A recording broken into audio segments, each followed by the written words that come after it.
I'm not the person to ask. I don't write your reviews, so I don't have to, Amazing. And she came to me at some point, she's still pursuing her PhD, and there was a class you needed a project for, and I had some random rough idea that was nascent rattling in the back of my mind that I handed off to you about trees. And she'll tell you what trees have to do with geology. And she just took with that, and ran with it. Came back with some results that looked really promising, so we dug into it. And this is now forming the second paper of her PhD. So with that, good job. And I'll hand it off to you. Awesome. Thanks, Jason. Yeah. So like Jason said, my name is Meredith. I'm in the mapping section for anyone who I haven't actually overlapped with directly. And what I'm going to talk about with you guys today is the work that we're just now wrapping up, which is looking at LiDAR data to come up with pretty much some new layers to bake into susceptibility maps. So can we use the LiDAR data that we have readily available and do a better job at isolating some areas that in the future may be more likely to experience landslides? Nothing new here, but just a little bit of background on landslides. We have them a lot, particularly in Eastern Kentucky. And nationwide, they cause about $2 to $3 billion in damages and lead to a number of deaths, 25 to 50 pretty typically. So it's obviously important to know where landslides may continue to happen in the future. Problem with that is there's not one blanket approach that every group that looks at landslides is applying. So at KGS, Matt and his team use a statistics-based approach to use the landslide inventory and derive susceptibility maps based on that. So the assumption is that where we have the most landslides in our inventory and have seen the most landslides in the past, that's where we assume we're most likely to continue to get landslides in the future. Makes sense, and that's probably a pretty good assumption, and it's a great starting point. But can we add to that? One obvious point that pretty much everyone is in agreement on is that vegetation matters when we're talking about slope stability, but it's not super straightforward because not all vegetation matters equally. So, for example, shrubs and grass, even if they're widespread over a slope, don't have a really robust root system, so they're not going to do nearly as much work to hold back a steep slope as this big tree right here that's got nice deep roots that can really tap into that soil. So not all vegetation is created equal. So even groups that use land cover classifications or vegetation layers in total to kind of bolster their susceptibility assessment, that's a little bit of a simplification, because if you take shrubland, forested land, urban coverage as a layer, you're losing a lot of this kind of detail in that. The flip side of that is there's some really complicated work that people can bake in. One metric is called root strength, and that is not the same thing as the root strength index, which will be what I'm covering for the rest of the talk. Root strength, I really don't understand very well. Jason and I have talked about it a lot, and I don't know if he understands it any better than I do, but essentially tree type matters, rooting depth matters, soil moisture content, I believe, plays a role. So you can get at a better sort of physics-based answer. What's that? Tensile strength matters. See, you can get a really good answer over a very small area if you have the time to do a very detailed study. So that's not really feasible if we want to improve sort of a regional susceptibility map. Fortunately, there is a viable proxy for root strength known as the root strength index. So as Jason mentioned, I had a class last year that I needed a remote sensing based project for. So I wanted to do something with LiDAR data, and I wanted to do something that was potentially useful. So he turned me onto this idea of root strength, and I found this paper that the Iwahashi. Okay, good. Okay. I found this paper that the Iwahashi group put out of Japan in 2014. And what they've done is a GIS approach to take a LiDAR point cloud and make a root strength index map. So they're looking at relative differences in vegetation coverage across their study area. And then they were able to take those maps and then track landslides as they happened after the maps were generated in 2009. So those black polygons here, they kind of distributed throughout the area, are landslides that happened after the root strength maps were made. This is overlaid currently on a slope map. What I'll point you to is this big cluster here where there was a lot of landslides. The slopes there really are not quite that steep. We're looking at 15 to 20 degrees probably. And then just up here where we're seeing really no landslides, that's our steepest slopes, 40, 45 degrees. So slope is not the main thing driving these slides. If we pop our root strength map over here on the right, look at that same cluster of slides. Our root strength values there are anywhere from about 0 to 20. So very low on the root strength, even the slopes are not that steep. And up here, where the slopes are quite steep, the root strength is the highest observed in the area. Then even more telling is this plot here, where we've got percentage of that landslide by area on the y-axis at the root strength values that were observed across those areas on the x. So essentially root strength of 20 or less on their 0 to 78 scale make up about 80% of that slide data set. And we've got a precipitous drop off right here. So pretty much a very little amount of the total landslide area came from slopes with high root strength. So that's really cool. And I really wanted at this point to do this in Kentucky since we had LiDAR data. And I did on a couple of test areas.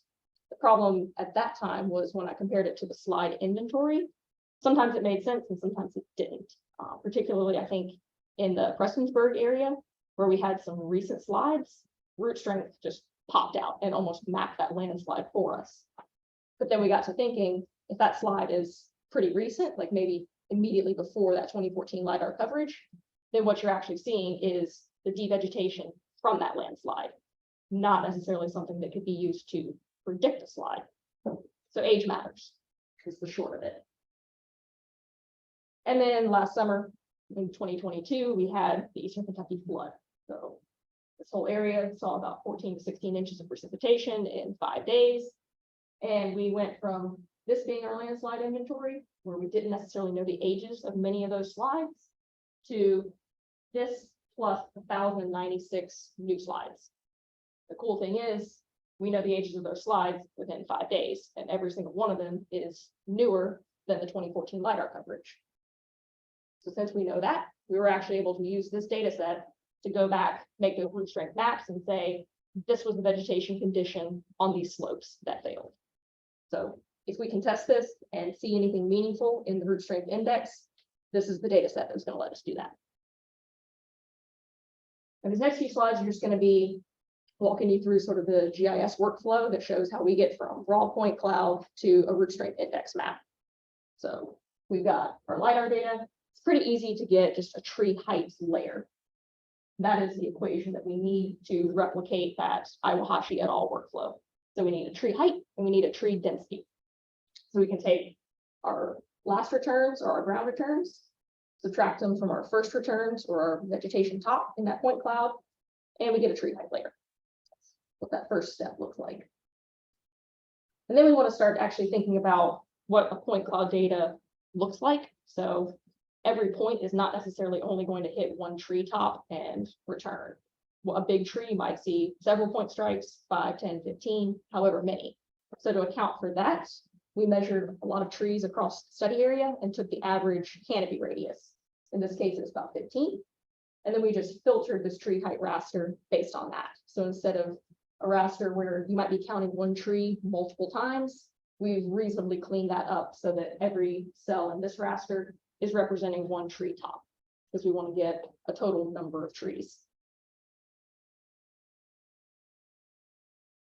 Next step is to start thinking a little bit more about that point from the earlier slide of not all vegetation matters equally for slope stability. And the FGDC has actually quantified this for us. So the cutoff is 5 meters. Anything less than 5 meters is considered grass or low-lying shrubbery. And you assume that it doesn't have a root system that's going to be meaningful in the grand scheme of things. So anything less than 5 meters is not a tree. Anything greater than 5 meters is a tree for our purposes. So we just take that canopy corrected layer, run a conditional tool, and now we've got a binary raster where every cell is a tree. Every cell with a value of 1 is a tree. And then from that, we're going to get our tree density layer just by adding up all of those trees over any given area. I picked a 20 by 20 cell area divided by the footage, and you go from this number of trees to tree density. And now we've got our nice 2 pieces of that equation, raster calculator those together, and this is what a root strength index map will look like. So in our study area, we've got values ranging from 0 to 30. So blues are going to be higher root strength index for taller, more densely packed trees.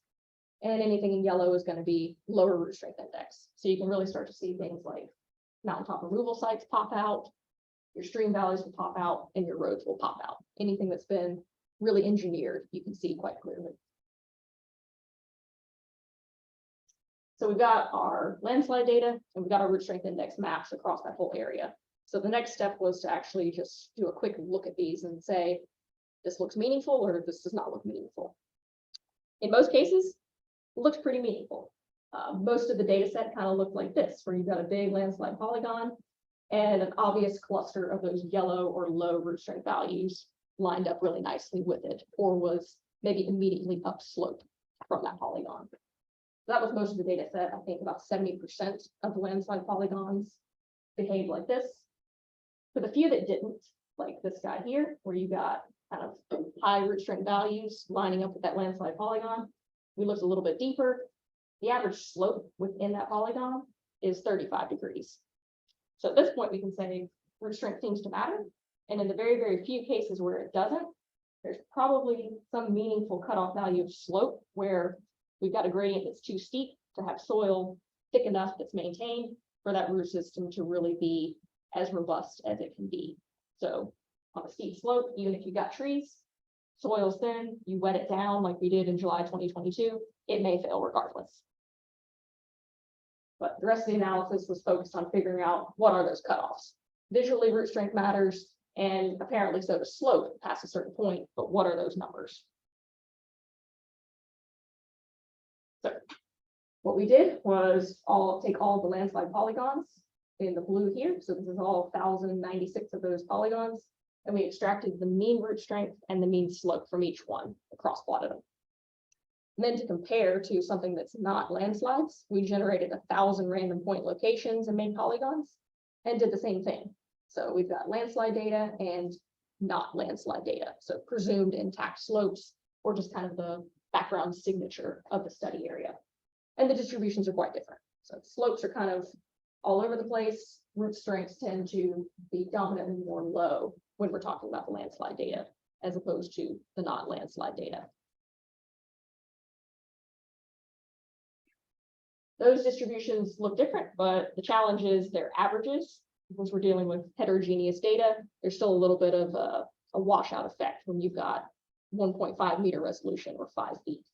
So to account for that, we also extracted not just average values within those polygons, but every pixel. So every 5-foot cell, we have a value for root strength as well as slope for both the landslide data set in the orange and that random data set down in the blue. So we start looking at this and we can see the distributions are still very notably different. So let's just look at root strength first. Landslide data, we've got values ranging from 0 to 30. 30% of the pixels in total that were included in that landslide polygon ranged from 0 to 1. So a third of the landslide data set by area happened where root strength was effectively nothing. You don't see that when we're talking about those random points. We've got a lot of values between 0 and 1, but we've also got the rest of the distribution much more normal, and the mean and median are both about double what we're seeing in the landslide data set. So they're different. And then with slope, we've got a pretty normal distribution for the random points and a bimodal distribution for the landslide data set. That's because we've got big failures that happen on steep slopes. And then these are probably our small roadside landslides that are happening at those lower slope angles. So we can look at these and say they're different, but Jason rightfully pointed me to the fact that we need statistics to back it up. So we ran a MATLAB script that pulled the peaks and valleys out of these distributions to separate them for us. It's a little bit hard to look at this and just visually pick where you should break these data sets apart. So there is a valley in the root strength distribution at 9.3. And there's a valley in the slope at 10.7 and a peak at 30.3. So those are kind of our big 3 numbers that we're going to use to think about how we can use this to predict slide behavior in Eastern Kentucky. So we're going to plot each of those back on our original cross plot and start to kind of digest what this all means. So 30.3 degrees on the slope side of things. Remember, we saw that one polygon where the root strength was high, but the slope was 35 degrees, and we still saw a landslide. That would fall kind of in this realm of the data, where past that 30.3 degrees, based on this data set, slope failure may happen whether or not you have a high root strength index. And then we've got sort of the bulk of the data set, which is moderate to high slopes, 10 to 30 degrees, root strengths kind of all over the place. Within this zone, the two are interacting, and we can't necessarily say root strength matters more or slope matters more, but kind of intuitively, as slope increases, probably that root strength is going to be able to do a little bit less to hold it back. And as slope decreases, root strength is probably becoming a little bit more important. Until we get to this region here, which was most surprising to me. We've got slopes less than 10.7 degrees, which is typically not a slope you're going to be too concerned about. We're seeing landslides on them. And that's presumably because the root strength was lower than 9.3 degrees. So that's kind of the big take home point here is that where we lose root strength, we might see even low angle slopes fail. And we did. So how do we use that going forward? We've been able to kind of break this data set apart and say it relates to root strength. And here's kind of what that means in terms of the slides that have already happened. Can we use it going forward? And would it have made a difference if we had had this information prior to July of 2022? So this can obviously be beefed up a little bit, but what I've done is just kind of a quick pass at a susceptibility map using just root strength and just slope. And that I'm just gonna kind of see where that puts us with this data set. So we made a cutoff map for root strength. So anything that was less than 9.3, we gave it a value of 1. Anything that was greater than 9.3, we gave it a value of 0.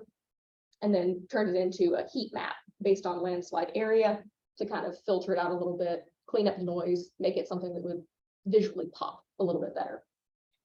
And then to that, we added a slope cutoff map. I used a cutoff of 20 degrees. So you're essentially looking at a root strength map where independently root strengths are going to contribute to slides here potentially, and a slope map of the same condition. 20 degrees or more, you might expect enhanced slide potential. 20 degrees or less, you wouldn't necessarily be more concerned about a slide. Add those two together. So anything in red has a value of 2 because both conditions are met for slope steepness and low root strength. Anything in yellow is where only one of the conditions is met. And anything in white, so any of these few and far between pockets, are areas that have not a steep slope and root strength is pretty high. And then we compare that to some of the landslide data from 2022. We can see that in these few big polygons right here, here, and here, they all coincide pretty nicely with those red zones. And then the same thing is true for even the smaller roadside slides that are concentrated on the right side of this drainage here, but not really on the left. We've got quite a bit more red on this side versus over here. So it's not too terribly surprising. And there's obviously more layers that we could bake into this, but for kind of a first pass applying this, it's pretty telling. And would it have been useful knowing this information for the 2022 slides? Maybe. Is this something that would be easy enough to apply going forward? Probably so. So that was kind of drinking from a fire hosey. But I'll wrap it up for you. So we have Kentucky LiDAR coverage, statewide, high resolution, and it's pretty well suited to replicating the workflow that the Iwahashi group put out. So we can take a point cloud and go through the steps and get a root strength index map. When we do that, root strength does appear to correlate to where we don't see landslides in Eastern Kentucky. And in the very few cases where it doesn't seem to match up, slopes may just be too high, specifically greater than 30.3 degrees in this data set. Slide behavior may be predictable based on these statistical cutoffs, and particularly important is anything in this zone here where root strength is less than that 9.3 degree cutoff. You may see even low angle slope failure where you wouldn't expect it otherwise. And I'll leave you with this. These maps are pretty straightforward to make. And if you've got the time and computing power, it's pretty easy to do. So if it adds to the robustness of our susceptibility maps, there's really probably no reason not to incorporate them. That's all pretty new and fresh, and that's kind of where things stand at the moment. So I'm happy to attempt to answer any questions.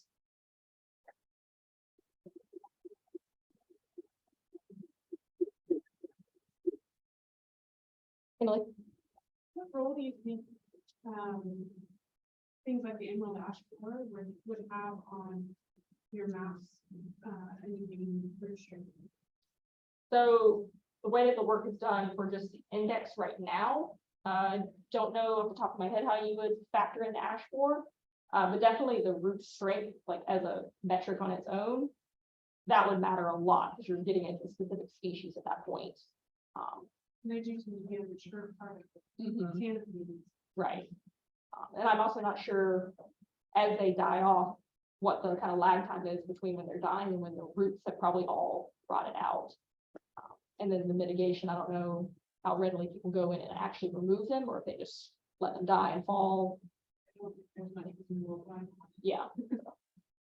I don't really know is the short answer. I'm wondering if that fits in a little bit of the error bars saying things. Maybe, and maybe just some of the general noise, depending on, I'm not sure how much of Eastern Kentucky has the ashes in particular. Fair amount. I forget, did you buffer all the points? Yes. To get polygons? Yeah. And then how did you decide the buffer size? Initially, I picked 50 feet because it felt right. And Jason told me that wasn't a proper method, and he's correct. So we did a t-test and we tested a bunch of different buffer sizes. I think we did 10 feet, 20 feet, 50 feet, 100 feet, 150 feet. And when it came down to it, 50 feet was the best match with a t-test to the big polygons. And then also 50 feet, we kind of knew that's going to overshoot the size of some of the really small landslides, but it's going to kind of level off because it's going to undershoot the size of some of your more medium-sized ones. Another question is, existing landslide, the slopes have already failed, tend to grow back or have different kinds of vegetation grow back on them, like cedar trees love to grow on big old landslides. So I'm wondering if you think about that somehow in this index, sometimes weird patches of other coniferous trees, like on the slope in Eastern Kentucky and everything around. Well, even the one example that I showed, that one right there, that one kind of looks to me like that might be an older, somewhat vegetated slide that failed again, just kind of based on how well the shape lines up. Just to jump in on that, Mhm. what I was saying, so, the new 2-foot LiDAR, the point density might be high enough. To where like people in forestry are distinguishing tree species based on branching angles. So you have enough LiDAR returns on a tree to actually see branches, to make a model that figure out what species are where, and they can figure out the distribution, so where your ash trees are, where your elms are. And then you can start, if we have that information, we can start assigning different root strength values, to different tree types, because like conifers have tap roots that have deep, other trees like the one that she showed, have geology systems. But we either need a degree in forestry or we need to have a collaborator and figure that out. But that's the next step. Yeah, well, I was just gonna say, are we running 2-foot LiDAR right now? When's that gonna be done? But I didn't hear about that. Most of the state's done. It's Yeah. kind of a a quarter of the state that's left in Eastern Kentucky, and they're trying to bump that up to floods Right. 2022. Well, I mean, that's But yeah, no the edge nice reason. Yeah. LiDAR, I'd love to see it. more. yeah, it's out. It's out. And it's really, really good. Like Hudson and the people are mapping landslides. all the time. I didn't realize that was or close to. Any other questions? I get to the point where we can drill down this specifically. I mean, what's the end game? Like, we can tell people, hey, your house is on one of these places where the soil strength is not great. Mhm. And we can see residue landslides all over this area. And based upon the geology, shouldn't really be living here. Then what? They're not gonna move. Do we just, insurance companies pick this up and stop covering people who live on the slopes? I mean, they're already doing that anyway. But insurance companies don't. Oh, okay, well. So just to tell the landowners. I think the end game, what we've talked about in landslide groups done was, having like a real time map. That interacts with weather, so if we had like. Everything that we could have a pretty accurate susceptibility map that interacted with precipitation, say something longer term, like what's 2 week. Cumulative rates, we know if the soils are saturated beforehand, plus whatever storm system is moving in.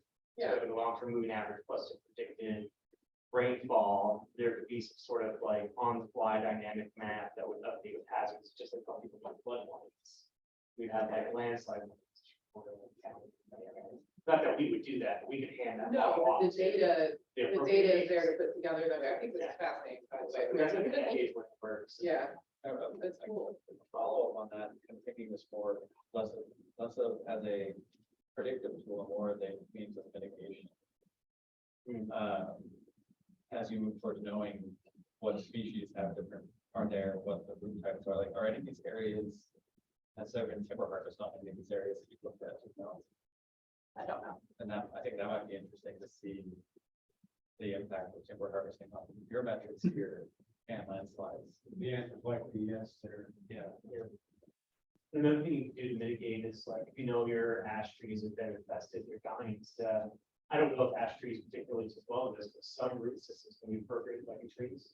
So you cut it down, you drill a little hole and put a new sapling in there, it will keep its root system alive, and it grows really tall, really fast, makes some pretty crappy wood, but it keeps the root system intact. I think that's a super cool potential application here, right? Well, but play with changing the forest to this structure, what happens to the structures? Just looks really bad. It doesn't point out, it's just too much. Three attempts. So. But even the soil piece, anything to mitigate soil loss, with the soil thinning, even where you have the tall trees with what should be deep roots is kind of the limiting factor. So, two ways to attack that. There's also a consideration in strategy. Clear things and there's been some what's the best 40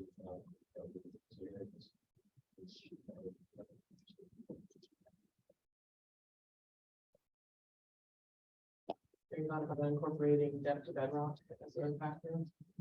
Yeah, that would actually probably be a really good layer, if we could get the resolution and kind of tie it in where you've got steep slope, thin soil, low root strength, or steep slope, thin soil, root strength is high, but how long is it gonna stay high if that's the case? So one future project of Meredith that she hasn't built out yet. Love those. Is, there are soil maps available, they're really coarse, and like Matt and I tried to use them, and just, they're basically worthless for the resolution of the LiDAR is at now. Like maybe they were useful in the old 90-meter DEMs, but not what we see the details. Now, no way to go in there.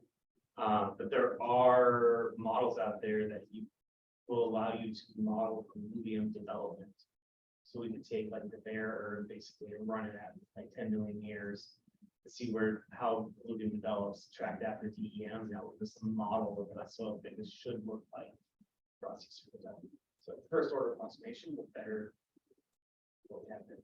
Yeah, there's a lot of predictive bedrock data sets there. Solace is about to release one. It's one of the interesting testing feedback dates, but there's also one from 2016 that a guy from China did. Okay, it's pretty coarse. It's just heavily predictive. Right. I was looking at that.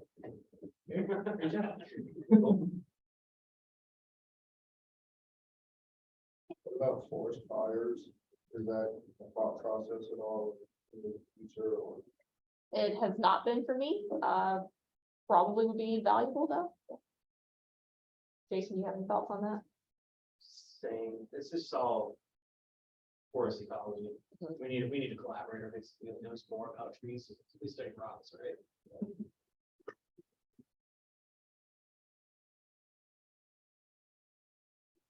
Also, California, there's a difference in how the system responds to the forest fire versus the harvesting. So yeah, there's probably some good there. But yeah, having someone that actually studies that. You know, in the U.S. Geological Survey, put in a ton of resources to post-fire and pre-flood in California. And when there was a forest fire out in the east, you know, we have them, but they're not like that, and they're not burning the same kinds of vegetation in California. So was it like 5-7 years ago, there was a forest fire in the Smokies, pretty big, like Gatlinburg area, that burned pretty bad. USGS came out here and looked at it and pretty much turned right back around and flew back to Denver. Because, you know, there were big trees burned, but you have to have some thick, you know, forests for litter and big trees and thick leaves, and didn't do much. And there may have been some landslide, you know, triggered post-fire rainfall, but it wasn't that big of an issue. And I'm not saying it won't be an issue as climate change things happen, but forests here are very different with regards to previous fires.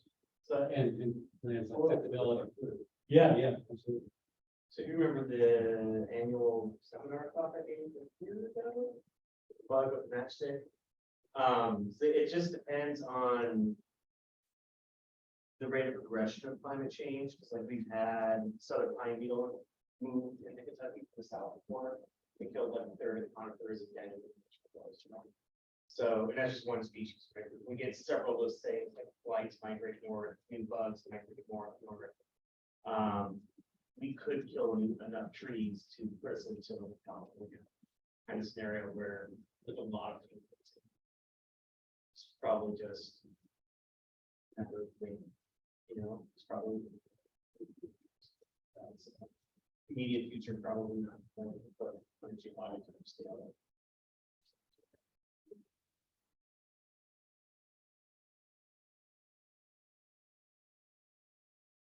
Like,